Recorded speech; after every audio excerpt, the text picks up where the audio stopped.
Hi guys, good morning everybody. Welcome to my channel Life Struggle and Development. আমার life struggle এবং development এই ভিডিওতে আপনাদের স্বাগতম। শুভ সকাল, সবার জীবন নির্মল হোক, সুন্দর হোক, প্রভাতের সূর্যের মতো। আজকে ছোট্ট একটু বিষয় আমি শেয়ার করব। বিষয়টা একটা সাবজেক্ট আলোচনা, ছোট্ট একটা আলোচনা করব। আলোচনাটা হলো লাভ, ভালোবাসা। তো আমার নিজের মতে ভালোবাসাকে আমি আইডেন্টিফাই করি, আর ভালোবাসা মানে আমার কাছে love is the best weapon in the world. মানে ভালোবাসা পৃথিবীর ব্রহ্মাস্ত্র আমার কাছে। এটা এমন এক অস্ত্র, এই অস্ত্র দ্বারা পৃথিবীর সব কিছু করা যায় সম্ভব। এবং আমাদের ইতিহাসটাও যদি আমরা ঘেঁটে দেখি, পড়ে দেখি, তাহলে এই ভালোবাসার জায়গাটা মানুষের সভ্যতার বিকাশের জন্য, ডেভেলপমেন্টের জন্য এটা খুবই গুরুত্বপূর্ণ। সেটা আদিম সমাজ থেকে দাস সমাজ, দাস সমাজ থেকে সামন্ত সমাজ, পুঁজিবাদী সমাজ, বর্তমান আমাদের এই পুঁজিবাদী আলটা মডার্ন পুঁজিবাদী সমাজ যেটা, সেটাও একই রকম। আমাদের ধর্মীয় ইতিহাসে ভালোবাসার অনেক কথা আছে, আমি অত ডিটেলসে যাব না, গেলে অনেক আলোচনাটা অনেক প্রসারিত হয়ে যাবে। শুধু ভালোবাসার একটা দিকের কথা বলবো, যে ভালোবাসাটা কি। ভালোবাসাটা মানুষের মধ্যে, প্রত্যেকটা মানুষের মধ্যে কিন্তু ভালোবাসা আসে। বাবা মার ভালোবাসা, ছেলে মেয়ের ভালোবাসা, পাড়া প্রতিবেশীর ভালোবাসা, দেশের প্রতি ভালোবাসা, পৃথিবীর প্রতি ভালোবাসা, প্রকৃতির প্রতি ভালোবাসা, ঈশ্বরের প্রতি ভালোবাসা। এখানে কোনো কিছুকে আমরা ডিনাই করতে পারি না, অবজ্ঞা করতে পারি না। তো মূল কথা যে ভালোবাসা আসলে কি রূপ, ভালোবাসার রূপটা কি, ধরনটা কি রকম। ভালোবাসার দুইটা ধরন। একটা হচ্ছে সাধারণ একটা ভালোবাসা, যেটার মধ্যে প্রচণ্ড আবেগ থাকে, ভালোবাসা অনেক বেশি থাকে, সেটা ছেলে মেয়ের প্রতি হোক, ছাত্র শিক্ষকের প্রতি হোক, পাড়া প্রতিবেশীর প্রতি হোক, 10 জন মানুষের প্রতি হোক, এটার প্রচণ্ড ভালোবাসা থাকে। কিন্তু এই ভালোবাসার মধ্যে একটা সুপ্তভাবে পাওয়ার একটা আকাঙ্ক্ষা থাকে।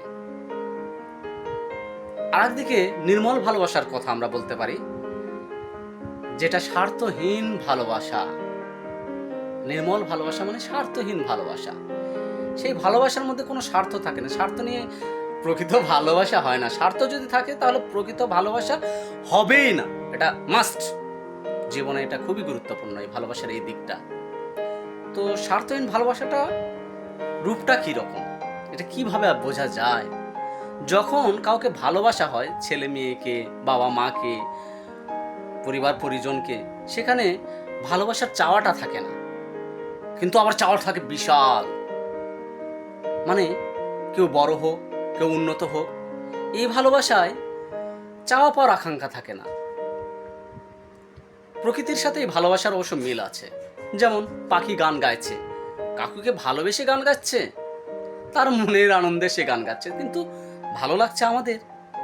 প্রকৃতিতে কোনো একটা বন জঙ্গলে একটা ফুল ফুটে আছে, যার সুবাস ছড়াচ্ছে চারিদিকে, কিন্তু ফুলটা কি কারোর জন্য ফুটে আছে বলছে যে আমাকে ভালোবাসে এসে? না, কারোর জন্য ভালোবাসা সে ফুটে নেই। কিন্তু আমরা যখন তার পাশ দিয়ে যাই, যখন সুন্দর একটা সুবাস আমাদের ঘ্রাণে আসে, তখন আমরা পুলকিত হই, আমাদের ভালো লাগে। কিন্তু ফুলটা কি নিজের জন্য ভালোবাসাকে আঁকড়ে ধরে আছে?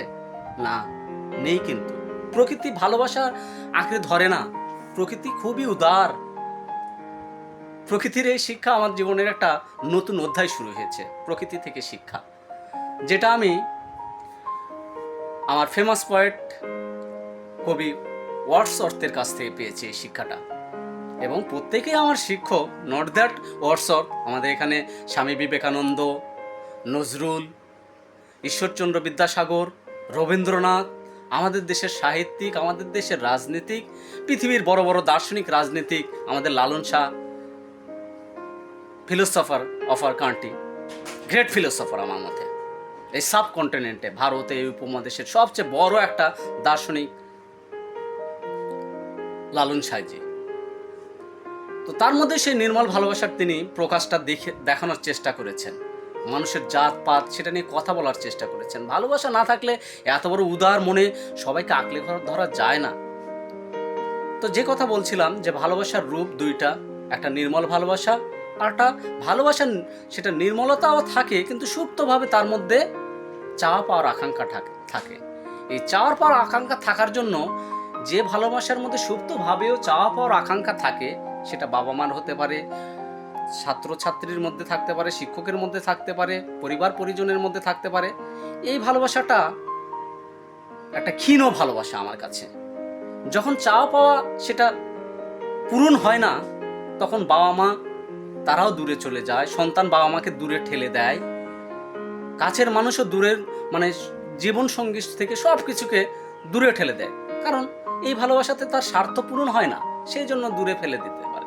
কিন্তু আরেকটা নির্মল ভালোবাসার যেটা কথা বললাম, স্বার্থহীন যে ভালোবাসা, সেই ভালোবাসা মানুষ দূরে চলে গেলেও সেই ভালোবাসার টানে আবার ফিরে আসতেই হবে তাকে। Come to back the nature, প্রকৃতির মধ্যে ফিরে আসতেই হবে। জন্মগ্রহণ করেছি মাতৃ করে, এই মাতৃভূমি ল্যান্ড, দি সয়েল, এটা আমাদের প্রত্যেককেই লালন পালন করছে।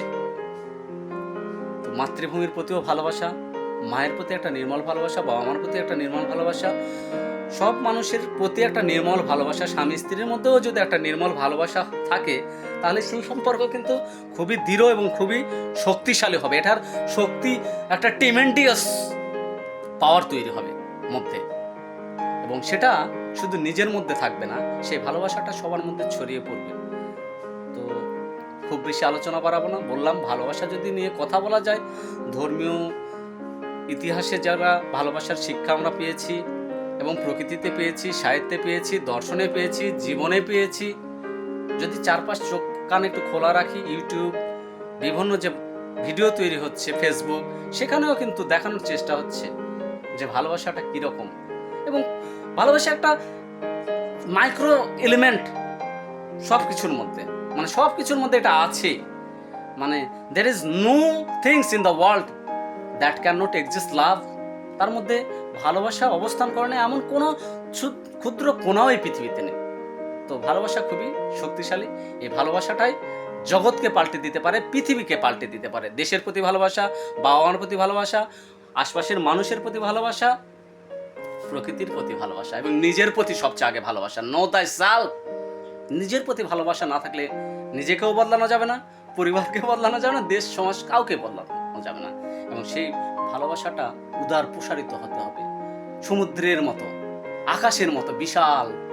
এখানে কোটি কোটি নক্ষত্র, সূর্য, গ্রহ, সেগুলো বিরাজ করে এই আকাশের মধ্যে। আকাশ তো তেমন কিছু না, এটা একটা অ্যাবস্ট্রাক্ট থিং যদিও। তো অত গভীরে এটা বিজ্ঞানের আলোচনা ভালোবাসার মধ্যে মিক্সিং করলে এটা খুব ভালো হবে না।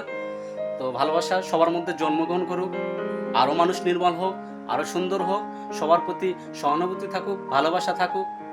বিশেষ করে বাবা মা, তাদের প্রতি একটা অফুরন্ত শ্রদ্ধা, ভালোবাসা থাকুক। প্রত্যেক ধর্মেই কিন্তু বাবা মাকে একটা উচ্চ স্থান দিয়েছে, যে পিতামাতার পায়ের নিচে সন্তানের বেস্ট স্বর্গ, আমরা যেটাই বলি না কেন। সেই জন্য এই ভালোবাসাটাও হতে হবে খুবই নির্মল। কারণ মা তার সন্তানকে গর্ভে ধারণ করে কত কষ্ট করে বড় করেছে। মা কিন্তু চাইলেও তার সন্তানকে ফেলে দিতে পারে না এটা। কারণ মায়ের একটা অফুরন্ত ভালোবাসা আছে প্রকৃতির মতো। প্রকৃতির যেমন বিশাল ভাণ্ডারে সবাইকে ভালোবাসা আগলে রাখার চেষ্টা করে, মাও তার সন্তানকে ভালোবেসে আগলে রাখার চেষ্টা করে। সো আমাদের জীবনে সেই ভালোবাসাটা খুবই গুরুত্বপূর্ণ, সেটা যেন সবার মনে জাগুক, এই প্রত্যাশায় এইটুকুই। ভালো লাগলে অবশ্যই আমার পাশে থাকবেন, আমার চ্যানেলটা লাইক করবেন, কমেন্ট করবেন এবং অবশ্যই পারলে সাবস্ক্রাইব করবেন। জোর নেই, ভালোবাসা থাকলে অবশ্যই করবেন। ধন্যবাদ সকলকে।